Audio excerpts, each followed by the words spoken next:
tawag naman dito, Swiss chard. Yes, Swiss chard. Yun nga yung kakainin natin.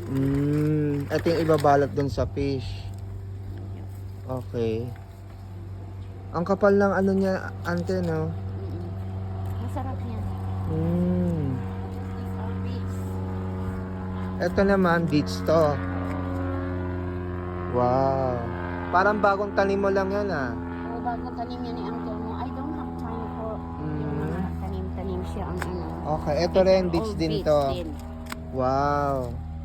Tingnan mo yung ano nila, oh, yung dahon nila. Kinukuha ko rin kasi. Okay. Di ba ang ano nito yung violet? O yung purple. Yung laman Purple, niya. oo. Pero kinakain namin din ito. Ang ganda naman. Hobby mo na to, ante, yung No, it's not. Yung pagtatanim, kiber planting. Mga sa akin, plants of flowers. Ganda.